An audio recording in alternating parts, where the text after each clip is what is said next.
if I graze those covers in November, those paddocks are really useless to me in the spring. So I tend to focus more on spring grass, and my thoughts right now are by having the cows out as many days as possible in the autumn will make me more money, but it's worth a multiple of that to me in the spring. We are moving swiftly through the month of September. Soon our attention will switch to closing up the farm to ensure that we have grass for the herd in spring 2026. So today I'm joined by John Conroy, Dairy Advisor in Nenagh, County Tipperary, and one of his clients, Jim Delahunty, to discuss closing strategy. Jim is running a high stocking rate and needs to close the farm to ensure he has grass in the spring. I started by asking John to outline the situation in the vicinity of the Nenagh office. Yeah, I suppose, Stuart, around this side of the county anyway, like it's supposed to get split in two halves, but not the north side, like it's kind of in textbooks really, like anytime we needed a bit of weather, whether it was a bit of heat or a bit of rain, we always kind of seem to get it, like. So farms up to now have been quite happy, like, you know, like they've grown a lot of grass, cows have milked super, and of course they won All Ireland, they weren't supposed to win as well, so they can't really complain. As a Galway man speaking and as a Cork man talking to you, I'd agree with that. Yeah, it's a bit sore, right? A bit sore. But like I remember last year, like Joe, a lot of backwalls, the silage pits were met and that kind of thing. And then a complaint I'm getting this year is guys are sick of making bales. So that's kind of been the general consensus here for the summer. Like growth has always kind of been kind of, for the most part, up to demand or a little bit ahead. Like, you know, we're well above kind of the 5-year average anyway, and maybe even slightly above the 10-year average as well. It's going by pasture best figures there. Okay, so like that statement alone nearly sums it up, sick of making bales. But I suppose the big thing, and actually one of the lads down in the Kerry area was doing a little bit of inquiring with farmers as well, who were kind of, their grass covers were slipping a bit higher, and the kind of the response was basically fatigue relative to making bales, that they nearly were grazing it rather than going baling it because they had so many bales. But I think there's a cautionary statement needs to be made in that, and I always relate back to my time in Limerick when I was working in that area there. One of my clients used to always say if there was a summer to make it, there'd be a winter to eat it. So people should obviously, even now, I know it's late, but if there are people in your area that are going to be under heavy covers and so forth, September isn't a great time to be baling, but there is potentially an opportunity coming to take out a bit of ground and straighten things out. And that silage will always be wanted at some point, or somebody will want it at some point. So just a cautionary word in that sense.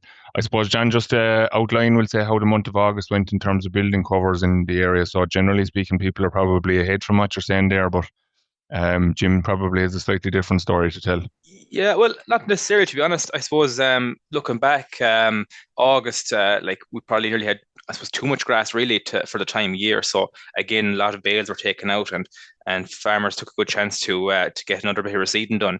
But then kind of we were eventually kind of bitten a small bit by, I wouldn't call it a drought, but a dry spell.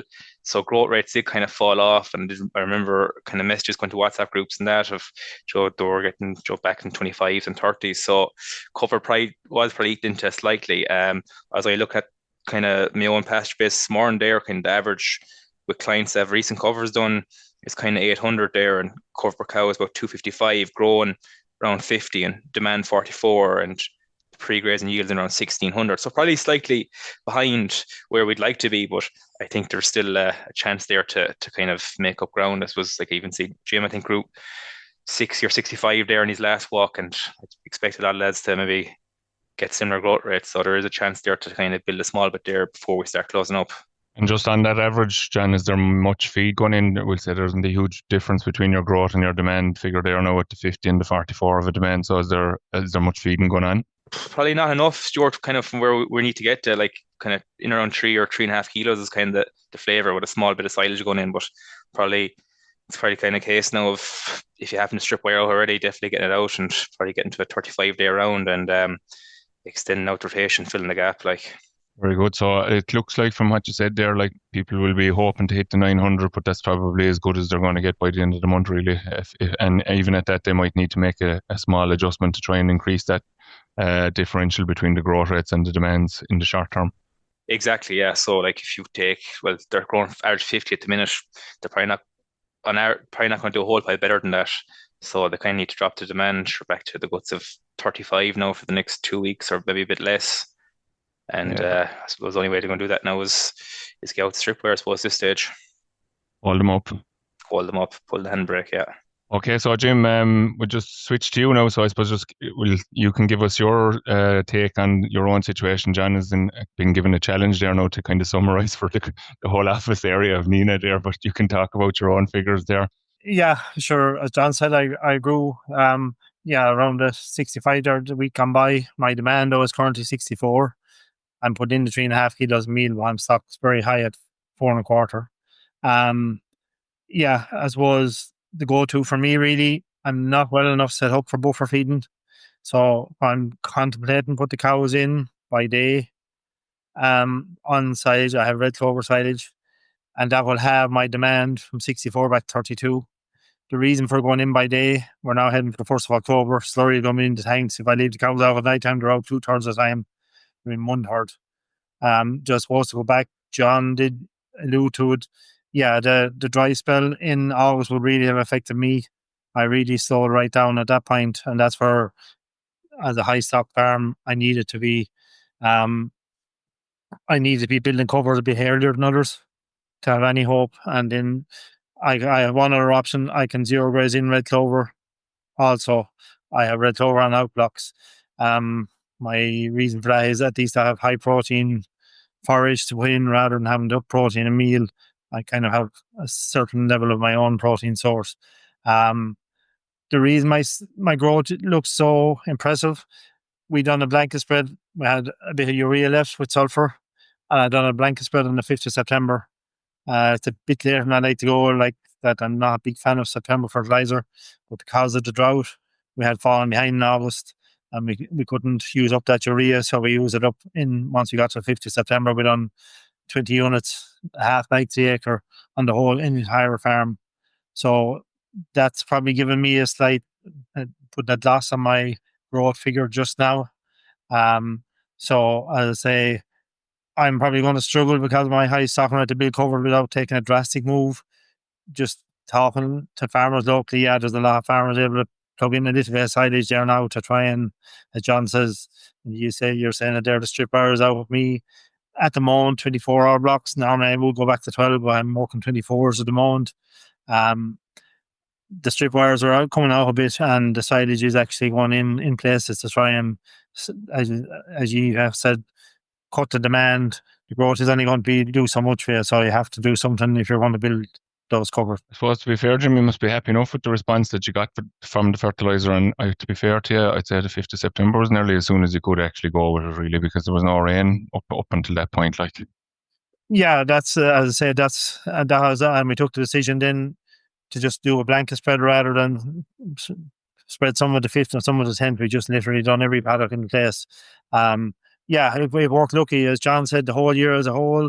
On a high stock farm, it worked well to the dream year. I even made surplus bales at that stocking rate.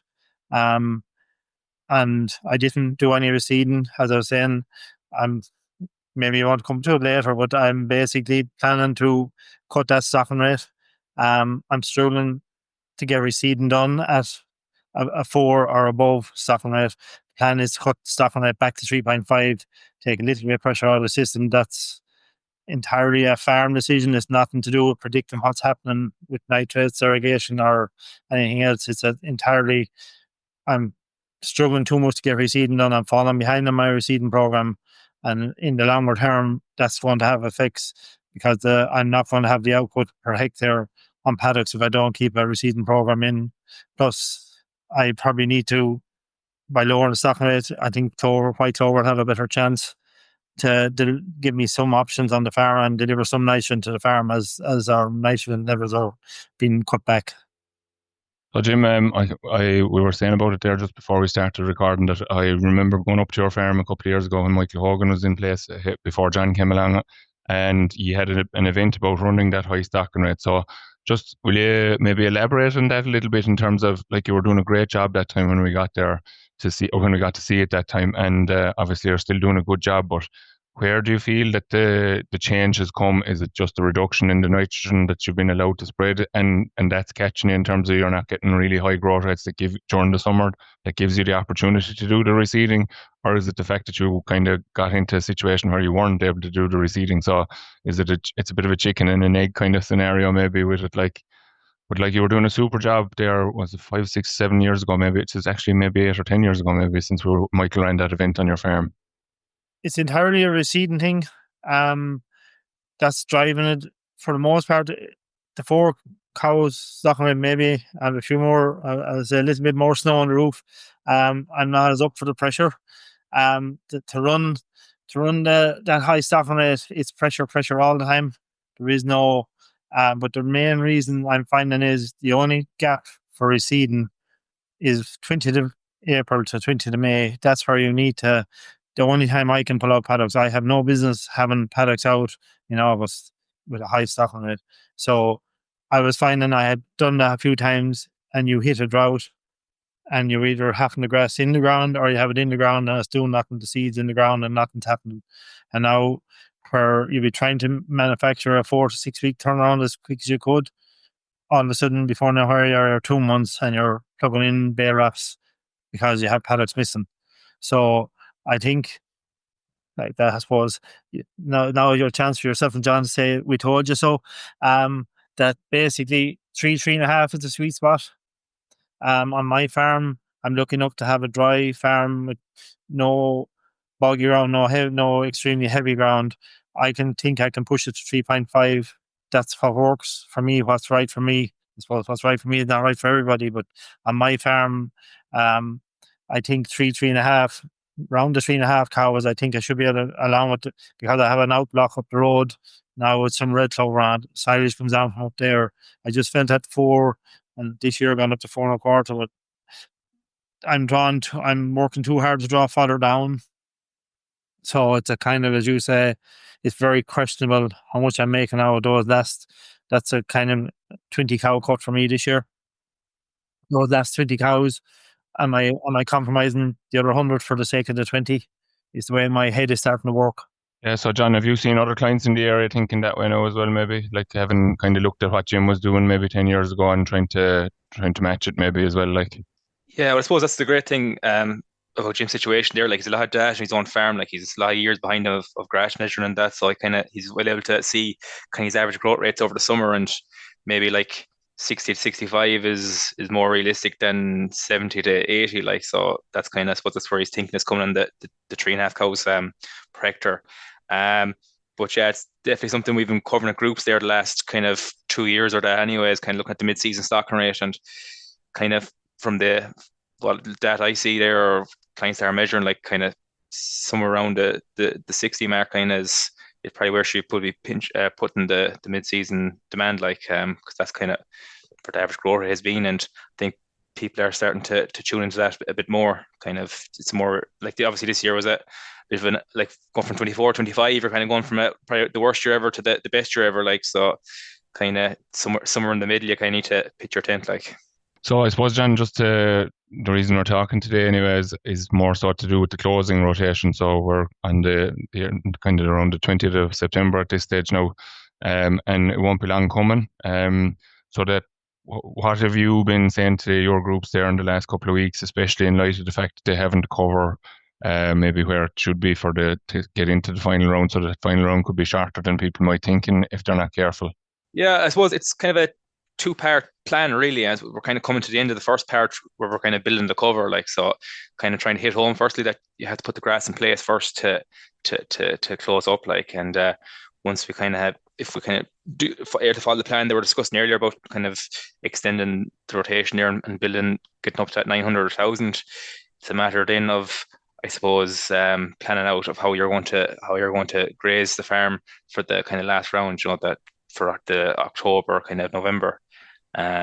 So really and truly, you're kind of like, I suppose, whether you're measuring or not measuring, it's kind of the autumn rotation plan is kind of what you need to follow, like, the old 60-40 rule. And I suppose if you're to break down even further, it's probably a 30-30 and 40, because I suppose the whole point of closing up for the winter is you're setting yourself up for the spring, like, because I suppose the spring grazing management basically starts now, really. And kind of you can kind of discuss weather, whatever things outside your control, but kind of what cover you close up at, or how you close up the farm, really more important, is kind of well within your control, and maybe a plan should be put in place. So Jim, as Janice said there, kind of the plan around the closing. What have you? No, you said yourself there already that you're fortunate that you have a good dry farm, but that at the same time, yes, that's an advantage, but that doesn't mean that you can get away with anything at all in the springtime either. There's a bit of planning needs to go into how you close up. And then the figures will say, what do you, like Janice said there, you've loads of data, you've learned to lock down through the years from the information that you generate on your own farm. So what are the learnings for you in terms of that last rotation? The old rule of you have to be flexible to start with, but you also have to have a plan. And I suppose plans are meant to be changed, but the broad outline of the plan is roughly the 1st of October is where I know I won't be grazing. I'll be fairly sure I won't be grazing that paddock again. So where I like to be on the farm the 1st of October, where I graze from the 1st of October to roughly mid-October, that's the land I would be hoping to graze between the 14th of February and the 17th of March. So it's not the paddocks being closed first are not the first grazed, or they're not the last grazed, they're the middle third. Is where my thinking is. So as I say, the reason I say you have to be flexible, that first paddock is seldom an issue, but if there's too much grass in that and my average farm cover is too high when the cows come in, that's the paddock you say, well, I won't graze. More 90% of the time that never gets grazed again. Very seldom did I look around and think there was too much grass in the farm and I needed to graze the paddock that was grazed around the first days of October. So I suppose to run roughly through the figures from my farm, I would aim to be closing somewhere around the 7th or 8th of November, 550 closing cover. It's a little early. Even with a dry farm, I tend to find grazing too far into November. Like there might be a day or two on that, I could go till the 10th or 12th, but invariably that's the way I'm thinking. That if I graze those covers in November, those paddocks are really useless to me in the spring. So I tend to focus more on spring grass. And my thoughts right now are, yes, by having the cows out as many days as possible in the autumn will make me more money, but it's worth a multiple of that to me in the spring. Thankfully, I'm lucky enough to have a good tight calving pattern, and February grass I'm getting a far greater return on my February grass than my November grass. So if I close on roughly the 7th of November for, I'm going to say, I get 550, where I see that is by December 1st, I'm on around 700 because I've closed the farm entirely. There's roughly 20 days there where the farm is growing, and that normally brings me in 700 plus of a cover. And the aim is to open around the 1st of February in around 1,000. It's 900. It's some years it's 1,100 other years. That December and January I will be penciling in to grow 5 kilos. That's quite a high figure, but I think some of that is because I tend to close a week earlier. I'm not saying that's right for everybody, but I tend to be closed a week earlier. The farm is now entirely, every blade of grass is having a go at growing from, give or take, the 10th of November right through to the 1st of February. And with the emphasis being then, where I close in early October is the middle third, or I know the percentages are a little bit different. That roughly I would be aiming to have 30% grazed, and we went 40% last year grazed by Valentine's Day. I'm not romantic now or anything, but and then the next 30% is what I graze early October in Valentine's Day and Patrick's Day, and then the last grazings from, say, the end of October to the 7th of November, that's grazed from Patrick's Day to the start of the second rotation. So my head is already thinking off out there, whether that's right or wrong, but that's the way my approach is, that I'm setting the farm up to, and what I graze in, say, mid-October, that's the first paddocks grazed in the spring. So they're not the lightest, they're not the heaviest. So we're going into the middle section when we go in February, around 900 covers, 1,000 covers. And in terms of infrastructure, then Jim will say, maybe you don't need to prioritise, maybe depending on the layout of the farm, but we'll say, would there be paddocks that you'd always like to have available to you there in the early days of February when you do start grazing, like? Yes, it's a good point. I don't have particularly heavy ground, but I have ground that tends to impermeable, if you like, the water stays on top of it. So I will be trying to identify the higher gravelier parts of the farm for the early grazing in February, and there's also a better return, and they're also south facing. So if I can get out there, do no great damage in early February, they're the paddocks that will respond very good for me in terms of the second rotation. Very good. And I don't know, John, can you help me out with this one now? If Fergal often makes a statement when it comes to autumn closing, I think is it a day in the autumn is worth 5 in the spring? I think he says often. Yeah, something like that. I think I suppose every week you kind of delay the grazing, you're kind of robbing 100 kilos per hectare off you in spring, or in the autumn you're robbing 100 kilos per hectare off you in the spring, like. And like what Jim was saying there about closing at the 550, sure, in reality you're more or less saying it in a different way, maybe, Jim. Like if you were to graze for another few days and take that cover below 500, like that is exactly why you're not growing the grass then over the winter period. Like there's just no grass on the farm to grow effectively. That's a very fair point, and if you think of the length of the day, you still have reasonable length of the day from the 7th of November. Once you get to the 7th of December, the day has gone so short. As you say, if you don't have the leaf ready to use those few hours of daylight, then maybe the odd mile a day, as you say, if that's a fair way of putting it. But if I take that any lower than 550, and I suppose I haven't been doing it in a while, but the later out in November you go, the higher that 550 needs to be coming up. Good point, yeah. You need to be closing higher as the further into November you go, because you've less time to get to the 750. Like, yes. Yeah. Just one last question, I suppose, Jim. Then, in terms of what's the plan with the nutrients? We'll say you said you did your blanket spread of urea there on the 5th of September. Will you have a bit of slurry or dairy washings that you're going to use, or what's the plan with those then? Right now I have no slurry left, but I have dairy washings, and what we tend to do is follow the cows now with dairy washings as we have it to spread. We tend to just go with about 2,000 gallons an acre, and the weather allows us to get out and try and, I suppose, on the most recently grazed paddock, and try and just give them a little bit of nutrients. That's roughly, we're looking enough. Our indexes are good on the farm, so I suppose with the exception of 1 or 2 paddocks now that might need a bit of care for the winter, I said dairy washings from now until the 1st of December.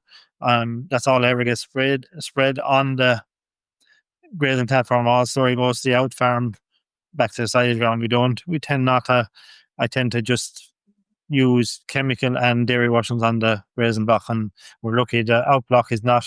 It's literally only a couple of kilometers away, so it's easy to return the slurry back to where it kind of belongs, to be honest. Okay, so are you planning to spread a bit of murate so to raise those couple of indexes as well? Yeah, that's what I would. In the past, that's what I tend to do, is go out with 100 weight, and it's literally any 3 paddocks. But try and bring those indexes back up. It's very hard to bring them up any other way, I find, other than murate potash, and I'll be kind of watching my opportunity, maybe when the cows are in, just to try and tap up a couple of those. Yeah, very good. And then I don't know if you heard the podcast that we did with Seamus Kearney there earlier this week. He was saying how lime is magic, and because of the recording was prior to the drops in the milk prices that came there from all the co-ops in the last couple of days. But he was saying, Pascal, don't know who's going to pay for a load of lime for every farmer that buys every load of lime because of the tax situation. So are you planning on spreading any lime in the back end now as well, or have you done already? I suppose I'm in a very first position on the opposite end of the scale when it comes to lime. Jim could sell you lime, Stuart. I don't know what lime is. So you're in one of those much revered areas of high lime or high pHs. So yeah, we're a lot of 7s. pH. Very good. Without doing anything. What a blessing. That's true. Hopefully blessed in Tipperary now. As John said, you were blessed to win in All Ireland.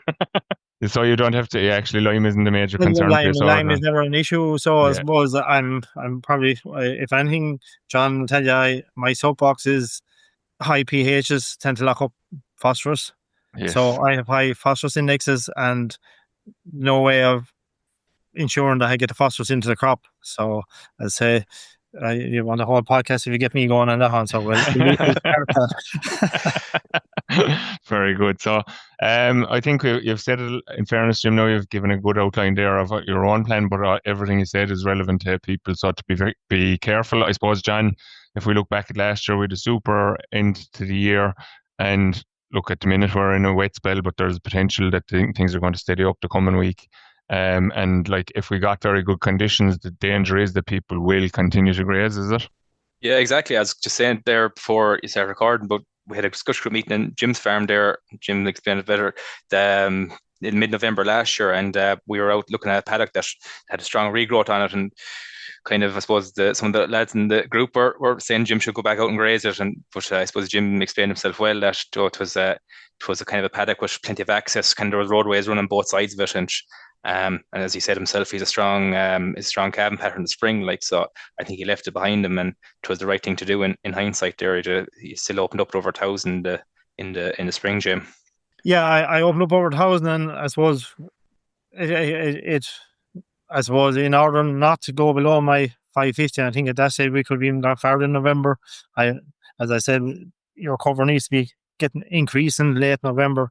So had I grazed that with the good spring I got massive value out of that. It was a thin reseed to the green to the boat. It was quite a heavy cover, but it was so thin. I think we all looked at it on the day and we went down into it, and we weren't going to lose a lot of grass through dieback.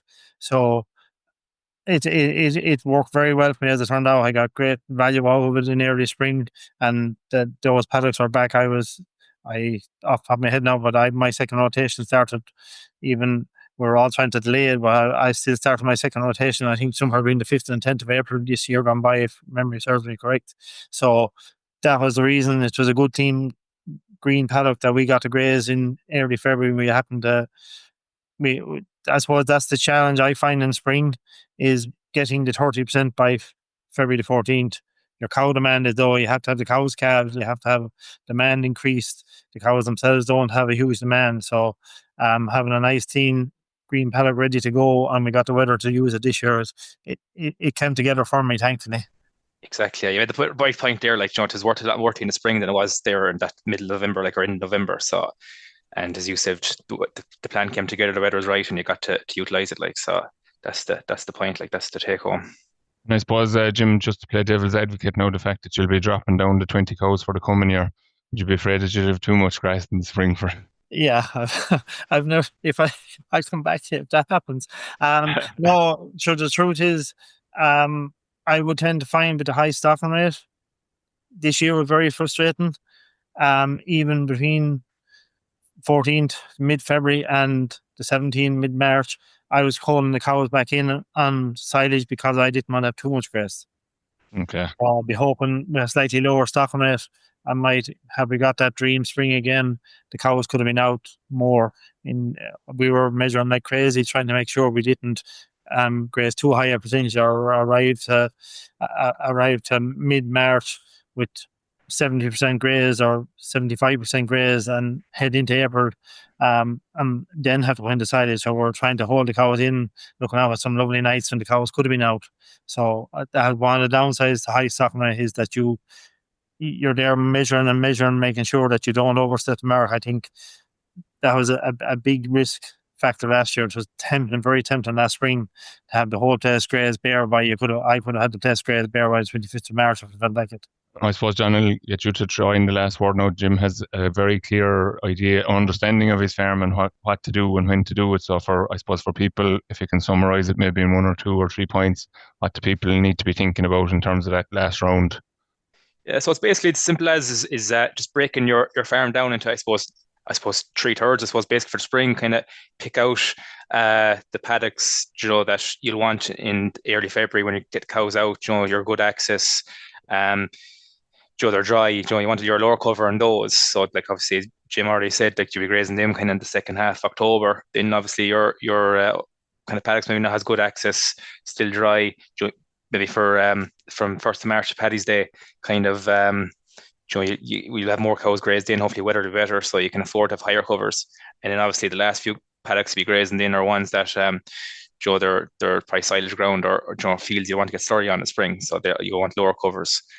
So basically, if you break the farm into trees, your best ground for spring grazing, your second best, and then your worst, and go from there, you shouldn't be too far off. Very good. So, lads, thanks a million for joining me on the show this week. And thanks very much, Jim. I really appreciate you taking time out your day to help us to do this because, as I said to you at the start, when it comes from a farmer themselves, farmers are more inclined to listen than John or I telling you to do it. So, thanks very much for joining us. Thanks, Jim. Thanks, Stuart. That's all for this week's episode of the Dairy Age podcast, and my thanks to John Conroy and Jim Delahunty for joining me on this week's show. Don't forget to rate, review and subscribe to the podcast. You can listen on Apple and Google Podcasts as well as Spotify, and for more information go to the Teagasc website at teagasc.ie. I'm Stuart Childs, and join us next time for your Dairy Age.